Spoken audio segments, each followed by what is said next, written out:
নমস্কার, কেমন আছেন সবাই? আশা করি সকলেই ভালো আছেন। আমি চুমকি চলে এসেছি আবার একটা ছোট্ট মিনি ব্লগ নিয়ে। আজকের এই ব্লগে আমি আপনাদের 36 সাইজ বডির জন্য হাতার পার্ট কাটিং করে দেখাবো এবং ব্যাক পার্ট থেকে কিভাবে মাপ নিয়ে কাটিং করতে হয় সম্পূর্ণটা আজকের এই ভিডিওর মাধ্যমে আপনাদের সঙ্গে শেয়ার করব। তো চলুন ভিডিওটি স্টার্ট করা যাক।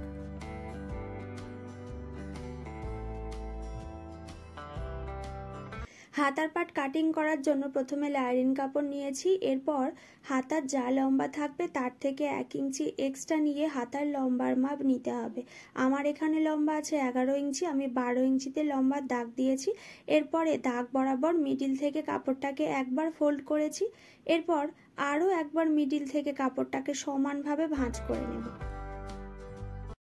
সূত্রের সাহায্যে হাতার পাটের কাটিংয়ের ভিডিও দেখতে চাইলে তাহলে আপনারা এই ভিডিও ডেসক্রিপশন বক্সে গেলেই ভিডিওর লিঙ্ক খুব সহজেই পেয়ে যাবেন।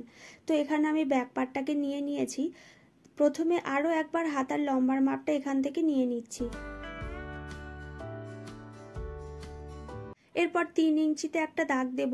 আর এই যে 3 ইঞ্চিতে দাগটা দিচ্ছি এটা কিন্তু যে কোনো সাইজের জন্য আলাদা আলাদা মাপ নিতে হয়। যেহেতু এটা 36 ইঞ্চি সেই কারণে আমি এখান থেকে 3 ইঞ্চিতে দাগ দিয়েছি। এরপর দেখুন ছাতির মাপ ছেড়েও আমি এখানে 2 ইঞ্চি এক্সট্রা রেখেছিলাম। তো এই দাগটা এখন আমি নেব না, শোল্ডার থেকে টেপটাকে এইভাবে রাখবো এবং এই পর্যন্ত মাপটা নিয়ে নেব। 2 ইঞ্চি সেলাই মার্জিন ছেড়ে যে মাপটা আসবে সেই মাপটা এখান থেকে নিয়ে নিতে হবে। তো আমার এখানে মাপটা এসেছে 7 ইঞ্চি 3 পয়েন্ট। আমি এখান থেকে 7 ইঞ্চি 3 পয়েন্টে দাগ দিলাম। এরপরে 2 ইঞ্চি এক্সট্রা মার্জিন রাখলাম। এরপরে নিয়ে নিচ্ছি মুহুরির মাপ। মুহুরি যা থাকবে তার হাফ এখান থেকে নিয়ে নিতে হবে। মুহুরি আছে 10, তার হাফ হচ্ছে 5, 2 ইঞ্চি এক্সট্রা সেলাই মার্জিন।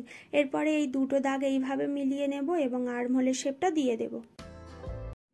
তো আজকের মতো ব্লগটি এইখানে শেষ করলাম। ব্লগটি কেমন লেগেছে আমাকে অবশ্যই কমেন্ট করে জানাবেন।